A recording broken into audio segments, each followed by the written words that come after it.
বিহারের মুঙ্গেরে, সেখানে অস্ত্র ভান্ডারের হদিশ, অস্ত্র কারখানার হদিশ।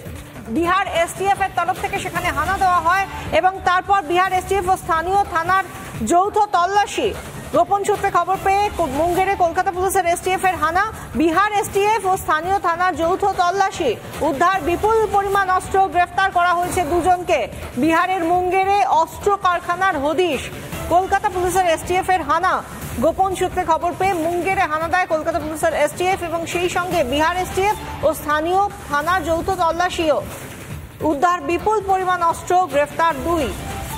কিছুদিন আগে আমরা দেখেছিলাম কলকাতার একেবারে প্রাণকেন্দ্র শিয়ালদা বৈঠকখানা রোডে, সেখানে একজন ব্যক্তিকে গ্রেফতার করা হয়েছিল যার কাছে বিপুল অস্ত্র পাওয়া গিয়েছিল, বন্দুক, কার্তুজ, প্রচুর অস্ত্র পাওয়া গিয়েছিল এবং তারপর সেটাও আমরা দেখেছিলাম যে কলকাতা পুলিশের এসটিএফ তাকে ধরেছিল। এবং এবার বিহারের মুঙ্গেরে অস্ত্র কারখানার হদিশ, গোপন সূত্রে খবর পেয়ে মুঙ্গেরে কলকাতা পুলিশের এসটিএফ এর হানা, বিহার এসটিএফ ও স্থানীয় থানার যৌথ তল্লাশি। উদ্ধার হলো বিপুল পরিমাণ অস্ত্র, এর জেরে এখনো পর্যন্ত গ্রেফতার 2। গোপন সূত্রে খবর পেয়ে মুঙ্গেরে পৌঁছে কলকাতা পুলিশের এসটিএফ।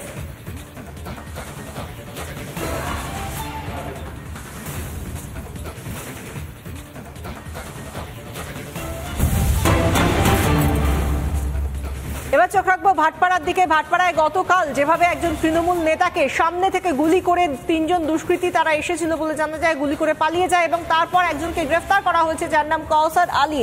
রীতিমতো হিন্দি সিনেমার স্ক্রিপ্ট নকল করে যেন সে তার কাজ হাসিল করেছে এবং গতকাল রাত 9:30 নাগাদ তাকে গ্রেফতার করা হয়। গতকাল রাত 9:30 নাগাদ তাকে গ্রেফতার করা হয়। ভাটপাড়ায় তৃণমূল নেতা খুনের ঘটনায় গ্রেফতার, তৃণমূল নেতা খুনের ঘটনায় গ্রেফতার একজন যার নাম কাউসার আলী। গ্রেফতার করেছে পুলিশকে এই কাউসার আলী। কেনই বা কাউসার অশোক সাউকে খুন করলো? আতঙ্কে এলাকার বাসিন্দারা। আজ সকাল থেকে থমথমে ভাটপাড়া। গতকাল ভাটপাড়ায় তৃণমূল নেতা খুনের পর কাউসারকে গ্রেফতার করা হয়েছে। আমাদের সঙ্গে সরাসরি রয়েছেন আমাদের প্রতিনিধি অনুপম পাত্র। অনুপম, আমরা জানি যে কাউসার আলীকে তুমি কিছুক্ষণ আগে যেটা বলছিলে যে যেভাবে রীতিমতো হিন্দি সিনেমার চিত্রনাট্যকে হার মানাবে তার এই ছক করে খুন করার বিষয়টি, কিন্তু কেনই বা তার এই অশোক সাউকে নির্দিষ্ট করে তাকেই মারার কেন প্ল্যান ছিল?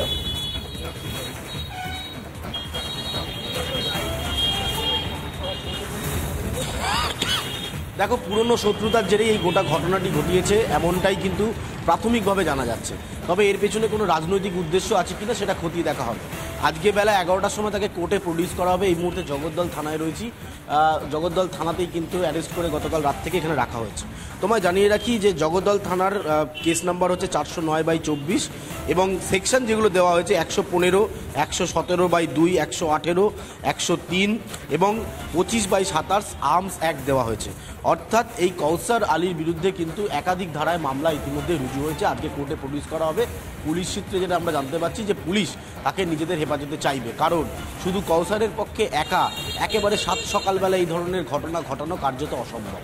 এবং পুলিশ সূত্র যেটা দাবি করছে যে গতকাল পুলিশ যখন এই ঘটনার খবর জানতে পারে তারপরেই কিন্তু পুলিশ এলাকার 126টিরও বেশি সিসিটিভি ফুটেজ একেবারে চিরুনি তল্লাশি চালায়। সেখান থেকে দেখা যায় যে কাউসার আলী কিন্তু গতকাল যখন আলোক রাজুরিয়া এসেছিলেন তখনও পুরনো শত্রুতার কথা বলেছিলেন। সেই জায়গা থেকে পুরনো শত্রুতা কাউসার আলীর সঙ্গে অশোক সাউয়ের কি ছিল? কে এই কাউসার আলী? তার সম্পর্কে কি জানা যাচ্ছে?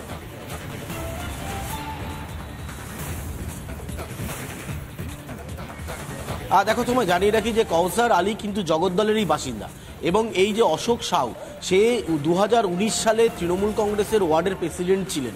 সেখান থেকে যেটা জানা যাচ্ছে যে কোথাও একটা জায়গায় কাউসার আলী এবং তার অ্যাসোসিয়েট যারা ছিলেন তাদের সাথে একবার ঝামেলা হয়েছিল। সেই ঝামেলার জেরে 2023 সালে কিন্তু এই অশোক সাউয়ের ওপর অ্যাটাক করা হয়। সেবার অশোক সাউ বেঁচে যান, তাকে লক্ষ্য করে বোমা ছোড়া হয় যেখানে ঘটনা গতকাল ঘটেছে তার থেকে কয়েক মিটার দূরে। এরপর তারা কিন্তু কার্যত চুপ ছিল, কারণ সেই সময় পুলিশ 4 জনকে অ্যারেস্ট করে এবং তাদের বিরুদ্ধে মামলা রুজু হয়, তাদের জেল কাস্টাডি হয়, পরে তারা বেল পান। কিন্তু এই শত্রুতা তারা জিইয়ে রেখেছিল, যেটা 2023-এ প্রথম অ্যাটাক হয়। তারপর 2024-এ গিয়ে আজকে তারা কিন্তু তাদের যে ক্রাইম সিন, যেটা আমরা গতকাল থেকে দেখাচ্ছি, যে তারা পয়েন্ট ব্ল্যাঙ্ক রেঞ্জ থেকে গুলি করে এই তৃণমূল নেতাকে। সেখানে তারা কিন্তু এই তৃণমূল নেতাকে মারতে সফল হয়েছেন। ফলে কাউসারের সাথে এই তৃণমূল নেতার ঘনিষ্ঠতা বা কৌসার কেন খুন করলো, ব্যক্তিগত শত্রুতা নাকি তাদের অ্যাসোসিয়েটের মধ্যে, যেহেতু দুষ্কৃতী তকমা রয়েছে তো এই অ্যাসোসিয়েটের মধ্যে কেউ ছিল যার সাথে এই অশোক সাহের ঝগড়া ছিল বা অশান্তি ছিল, সেই সমস্ত বিষয় কিন্তু তদন্ত করে দেখছে পুলিশ। ব্যারাকপুর কমিশনারেট যেটা জানাচ্ছে যে তারা এই কৌসার আলীকে গতকাল গ্রেপ্তার করা হয়েছে, তার বিরুদ্ধে একাধিক ধারায় মামলা রুজু করা হয়েছে। পুলিশ তাকে নিজেদের হেফাজতে চেয়ে আরও ইন্ট্রোগেশন করতে চায়, কারণ পুলিশ যেটা মনে করছে যে ঘটনাস্থলে গিয়ে বলেছিলেন যে 3 জন নাকি এসেছিলেন, অন্তত প্রত্যক্ষদর্শীদের মতে 3 জন এসেছিলেন, দুষ্কৃতী 3 জন ছিল, সেক্ষেত্রে একজনকে গ্রেফতার করা হয়েছে, আর কারো নাম কি পাওয়া যাচ্ছে?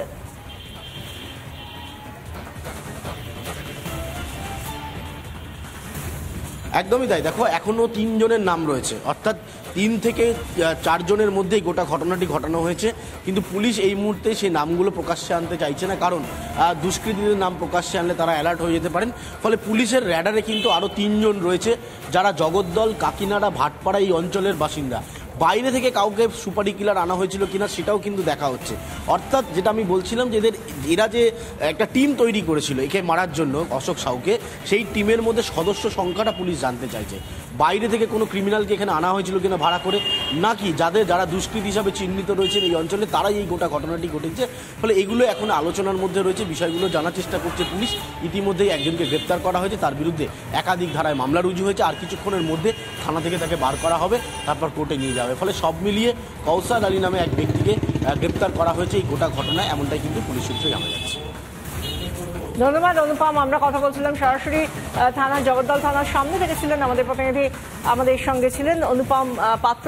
এবং এই জায়গা থেকে আমরা কথা বলছিলাম যেখানে একজনকে ইতিমধ্যে গ্রেফতার করা হয়েছে এবং আরো কয়েকজনের নাম আমরা পাইনি, কিন্তু এর পরের দিকেই আমরা যেদিকে নজর রাখবো, খড়দার দিকে নজর রাখবো।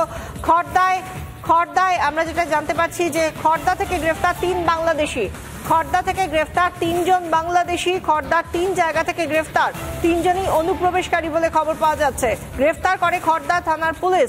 ধৃতরা বাংলাদেশের গোপালগঞ্জের বাসিন্দা। আজ ধৃতদের ব্যারাকপুর আদালতে পেশ। খড়দা থেকে গ্রেফতার 3 বাংলাদেশি অনুপ্রবেশকারী। খড়দার 3 জায়গা থেকে এই 3 জনকে গ্রেফতার করা হয়েছে বলে খবর। গ্রেফতার করে খড়দা থানার পুলিশ। ধৃতরা বাংলাদেশের গোপালগঞ্জের বাসিন্দা। তাদের আজ ব্যারাকপুর আদালতে পেশ করা হবে।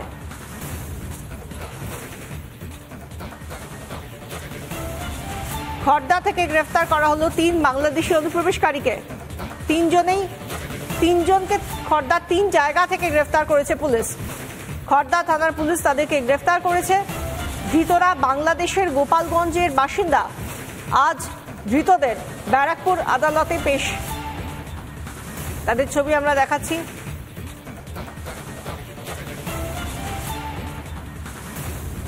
এই মুহূর্তে যে খবর পাওয়া যাচ্ছে 3 জনের থেকে বেড়ে গিয়েছে সংখ্যাটা, 8 জন বাংলাদেশি অনুপ্রবেশকারীকে খড়দা থেকে গ্রেফতার করা হয়েছে।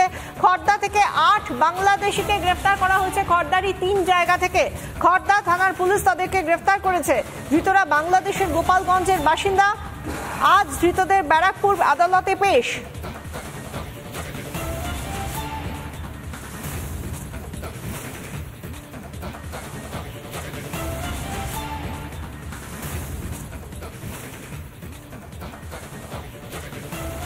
আট জনকে 3 জায়গা থেকে খড়দার গ্রেফতার করা হয়েছে। এরা গোপালগঞ্জ বাংলাদেশের বাসিন্দা বলে খবর। আমরা দেখতেই পাচ্ছি যাদেরকে নিয়ে যাওয়া হচ্ছে গাড়ি করে, পুলিশের গাড়িতে করে। বাড়ি কোথায় ছিল? বাড়ি কোথায়? বাংলাদেশের বাড়ি কোথায়? নাম কি আপনার? বিনা কাগজে ছিলেন এখানে? বিনা কাগজে ছিল? নাম কি আপনার? কেন পুলিশ ধরলো কেন? বলুন। বিনা কাগজে লেগে যায়।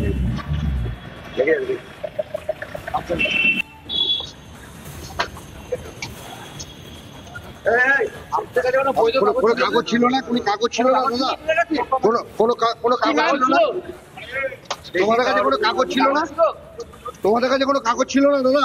বাংলাদেশের বাড়ি কোথায় আপনার? বাড়ি কোথায়? হ্যাঁ, কোথায় বাংলাদেশের বাড়ি কোথায়? বাড়ি কোথায়?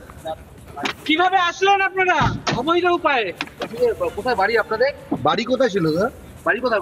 বাংলাদেশের বাড়ি কোথায়? নাম আপনার? বিনা কাগজে ছিলেন এখানে? বিনা কাগজে ছিল? নাম কি আপনার? কেন পুলিশ ধরলো কেন? বলুন। বিনা কাগজে লেগে যায়।